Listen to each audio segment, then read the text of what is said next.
હું મારી જિંદગીમાં ક્યારેય તે રાત નહીં ભૂલી શકું. ખૂબ જ વરસાદ થઈ રહ્યો હતો અને ઘરેથી બધા લોકો લગ્નમાં ગયા હતા. ઘરે હું અને મારા કાકી એકલા હતા. પપ્પાએ કહ્યું, ભોલું તું ઘરે રોકાઈ જા, કારણ કે જો બધા લગ્નમાં જતા રહેશું તો ઘરનું ધ્યાન કોણ રાખશે? મેં કહ્યું, ઠીક છે પપ્પા. મને ઘરે રોકાયેલો જોઈને મારા કાકી બોલ્યા, ભોલુની સાથે હું પણ ઘરે રોકાઈ જાઉં છું. ભોલું એકલો ઘરનું ધ્યાન નહીં રાખી શકે. તમે બધા લગ્નમાં જાઓ અને 2-3 દિવસ પછી આરામથી આવી જજો. મેં કહ્યું, ના કાકી, હું એકલો ઘરને સંભાળી લઈશ. મારા પપ્પા બોલ્યા, પાયલ સાચું કહી રહી છે, તેને ભોલુની સાથે રહેવા દે. બધા લગ્નમાં જતા રહ્યા તો મેં કાકીને કહ્યું, કાકી તમે શા માટે ના ગયા? ઘરનું ધ્યાન હું એકલો પણ રાખી શકતો હતો. કાકી બોલ્યા, ભોલું તને યાદ છે એક દિવસ આપણે ખૂબ જ આનંદ કર્યો હતો? મેં કહ્યું, હા કાકી, તે દિવસે હું કેમ ભૂલી શકું? ઘણી વખત હું વિચારું છું કે તે દિવસ ફરીવાર આવે તો ખૂબ જ મજા આવી જાય. તે દિવસને યાદ કરીને હું ખૂબ જ આનંદિત થઈ જાઉં છું. ત્યારે કાકી કહેવા લાગ્યા, અરે ગાંડા, તું હજી ન સમજ્યો કે હું લગ્નમાં શું કામ ન ગઈ? મેં વિચાર્યું કે ઘરના બધા લોકો લગ્નમાં જાય છે તો ફરી એકવાર તે દિવસે મોજ કરી હતી તેવી જ મોજ પાછી કરીએ. મેં કહ્યું, અરે વાહ કાકી, તમે ખૂબ જ સારું કામ કર્યું છે. મેં તો તેની વિશે ક્યારેય વિચાર્યું પણ નહોતું. કાકીએ કહ્યું, પહેલા તું માર્કેટમાં જા અને 2 ઠંડી બિયર લઈને આવ. હું માર્કેટમાં ગયો અને મારા કાકીએ જે સામાન મંગાવ્યો હતો તે લઈને પાછો આવ્યો. થોડી વાર પછી અમે બંને છત ઉપર જતા રહીએ.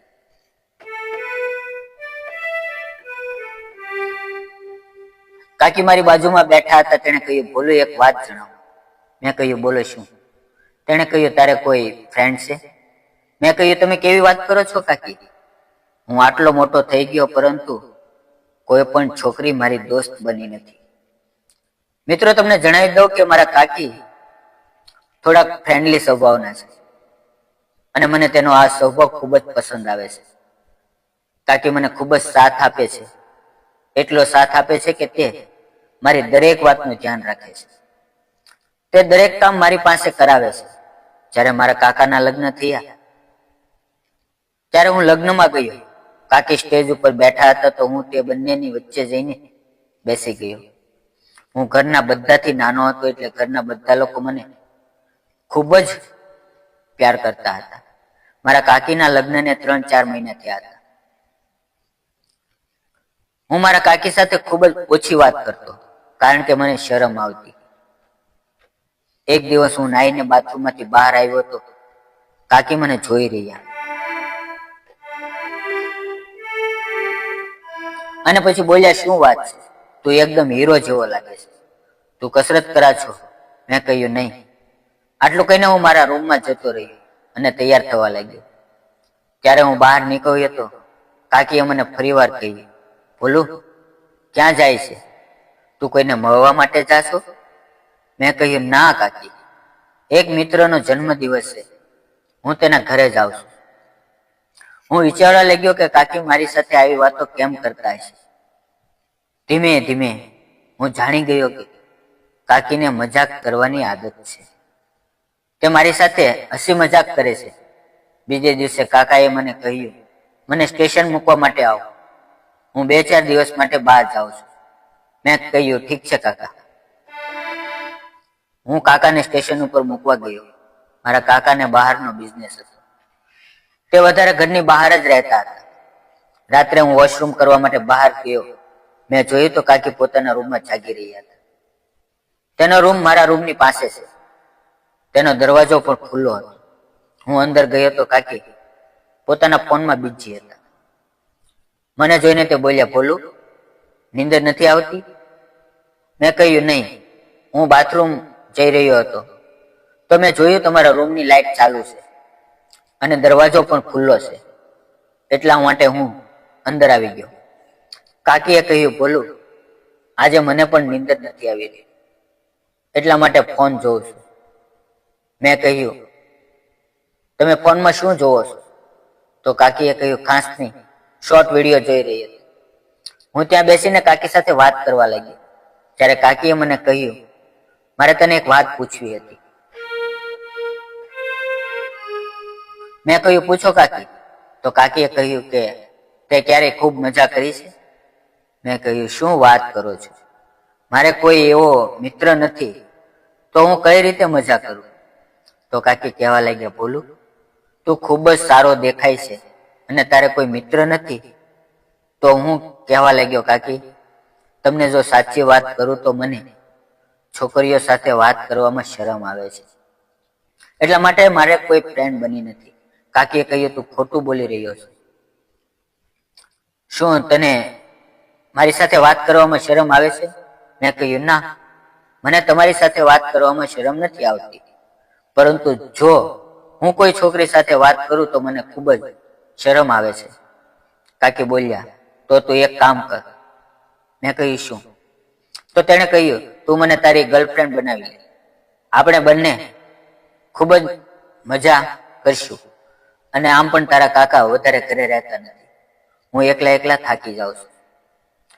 આવી રીતે મારો સમય પણ જતો રહેશે અને તને પણ મજા આવશે. તો મેં કહ્યું, કાકી, તમારા તો લગ્ન થઈ ગયા છે. તો તે બોલ્યા, તો શું થયું? શું જેના લગ્ન થઈ જાય તેને બોયફ્રેન્ડ નથી હોતા? મેં કહ્યું, ના, એવું નથી. પરંતુ કાકી બોલ્યા, પરંતુ કાંઈ નહીં, આજથી હું તારી ગર્લફ્રેન્ડ અને તું મારો બોયફ્રેન્ડ. મેં કહ્યું, આ વાત મારા કાકાને ખબર પડશે તો? કાકીએ કહ્યું, તેને બતાવશે કોણ? આ વાત તારી અને મારી વચ્ચે રહેશે. મેં વિચાર્યું કે જો કાકીને કોઈ પ્રોબ્લેમ નથી તો હું શા માટે ના પાડું. મેં પણ હા કરી દીધી. મેં કાકીને કહ્યું, હવે આપણે બંને મિત્રો બની ગયા છીએ, તો આપણે બંને બધી જ રીતે મજા કરી શકીએ છીએ. તો કાકી કહેવા લાગ્યા, બોલું, તું તો ખૂબ જ હોશિયાર બની ગયો છો. મેં કહ્યું, ના, હું તો ફક્ત પૂછી રહ્યો હતો. કાકીએ નજર દબાવી અને બોલ્યા, શું તું અત્યારે આનંદ કરી શકીશ? તો મેં કહ્યું, કાકી, તમે હજી મને ઓળખતા નથી. કાકીએ કહ્યું, ઠીક છે, પણ જ્યારે આપણી દોસ્તી મને લાગશે કે બરાબર છે ત્યારે હું આ વિશે વિચારીશ. મેં કહ્યું, સારું, હવે હું સુવા જાઉં છું. આટલું કહીને હું મારા રૂમની અંદર આવી ગયો. સવારે જ્યારે હું ઊભો થયો હતો, ખૂબ જ મોડું થઈ ગયું હતું.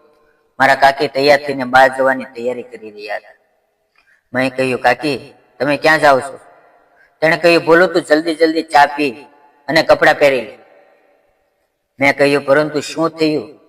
તો કાકીએ કહ્યું, મારા મમ્મીની તબિયત ખૂબ ખરાબ થઈ ગઈ છે, એટલા માટે મને તું તારી બાઇક ઉપર ત્યાં લઈ જા. હું જલ્દી જલ્દી તૈયાર થઈ ગયો અને કાકીને મારી ગાડી ઉપર બેસાડીને તેના ઘરે લઈ ગયો. રસ્તામાં કાકીના ફોન ઉપર ફોન આવ્યો. તેણે મને કહ્યું, છોટું, ગાડી ઊભી રાખ. મેં કહ્યું, શું થયું? તો કાકીએ કહ્યું, આ જગ્યા કેટલી સારી છે. તો મેં કહ્યું, પણ કાકી, આપણે જવામાં મોડું થશે અને ત્યાં તમારા મમ્મી. તો કાકી બોલ્યા, અરે ગાંડા, આ તો ફક્ત એક બહાનું હતું, મારી માને કાંઈ થયું નથી. મેં કહ્યું, તમે પણ શું કાકી, આ તે કેવી મજાક છે? કાકી બોલ્યા, હું ઘણા દિવસથી બહાર ગઈ નહોતી, તો મેં વિચાર્યું આજે બહાર ફરવા જઈએ, એટલા માટે મેં પ્લાન બનાવ્યો. પછી હું પણ કાકી સાથે ફરવાનો આનંદ લેવા લાગ્યો અને પછી સાંજે અમે બંને ઘરે પાછા આવ્યા. મારા મમ્મીએ કાકીને પૂછવા લાગ્યા કે શું થયું હતું તમારા મમ્મીને, તે ઠીક તો છે ને? તો કાકી બોલ્યા, હા, તે સારું છે. હું પણ વિચારી રહ્યો હતો કે કાકી બહાના બનાવવામાં એક્સપર્ટ છે. પછી કાકીએ મને કહ્યું, બોલું, મારી સાથે રૂમમાં આવ, મારે તારું કામ છે. હું મારા કાકી સાથે તેના રૂમમાં ગયો. મેં કહ્યું, કાકી, તમે તો ખૂબ જ તૈયાર છો, તમે કોઈ પણને ઉલ્લુ બનાવી શકો છો. કાકીએ કહ્યું, ટેન્શન ના લે, મારી સાથે રહીને તું પણ તેજ થઈ જઈશ. કાકી મારી સાથે બધી જ વાતો કરતા હતા. તે મારો ખૂબ જ સાથ આપતા અને મારી સાથે મજાક પણ કરવા લાગતા.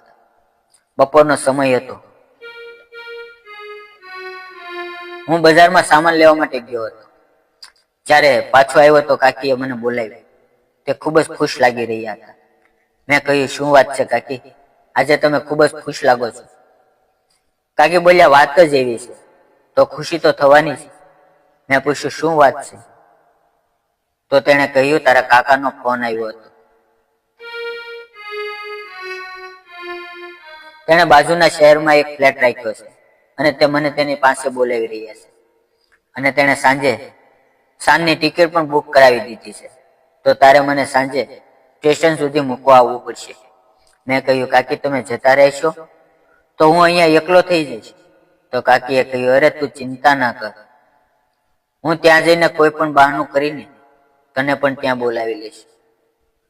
હું સાંજે કાકીને સ્ટેશન ઉપર મૂકવા માટે ગયો. મેં કાકીને કહ્યું, કાકી ફોન કરીને તમે મારી સાથે વાત કરજો. તેણે કહ્યું, ઠીક છે. અને મિત્રો, હું થોડા દિવસ મારા કાકીના ફોનની રાહ જોઈ રહ્યો.